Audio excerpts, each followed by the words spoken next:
नमस्कार, मी पंजाब डच. आज आहे 18 ऑगस्ट 2025 आणि हे आमच्या लेंडी नदीवर आलोय. तर तुम्ही पाहू शकता खूप पाऊस झालाय आणि राज्यातल्या शेतकऱ्याला सांगू इच्छितो की आणखीन 18 ऑगस्ट, 19 ऑगस्ट, 20 ऑगस्ट पर्यंत राज्यात पावसाचा जोर राहणार आहे, म्हणून हा अंदाज लक्षात घ्यायचा.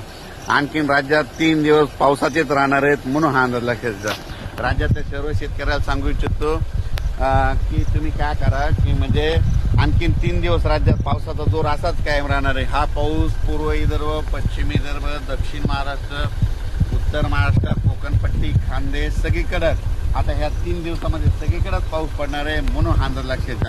पण 21 तारखेला मात्र पावसाचा जोर कमी होणार आहे. 21 तारखेपासून पावसाचा जोर कमी झाल्याच्या नंतर राज्यात सूर्यदर्शन होणार आहे. हवामान कोरडं राहणार आहे, म्हणून हा अंदाज लक्षात घ्यायचा.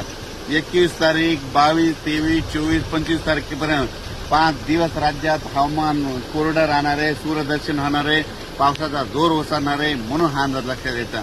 राज्यातल्या शेतकऱ्याला सांगू इच्छितो की त्याच्यानंतर पाऊस उघडल्याच्या नंतर शेतीची कामे करून घ्या, फवारण्या करून घ्या, खतं देखील घालून घ्या, कारण की राज्यात पुन्हा 26 तारखेला थोडाफार प्रमाणात पावसाचं परत एकदा वातावरण होणार आहे, म्हणून हे लक्षात. त्याचा अंदाज आपण परत दिला जाईल. पण राज्यात सध्या मात्र 20 तारखेपर्यंत आता 3 दिवस मात्र चांगला जोराचा पाऊस पडणार आहे, म्हणून हा अंदाज लक्षात घ्यायचा.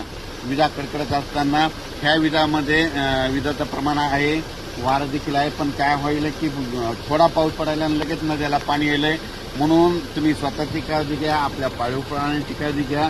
आणि त्याच्यानंतर या पावसामध्ये बऱ्याच धरणाचं पाणी सोडण्यात येणार आहे, म्हणून तुमच्या शेतीच्या बाजूचे ते अवजारे म्हणजे स्प्रिंकलरचे सेट असो, ते मोठं पाईप ह्या बाजूला काढून घ्या, कारण की धरणाचं पाणी सुटल्याच्या नंतर तुमचे ते वाहून जाते.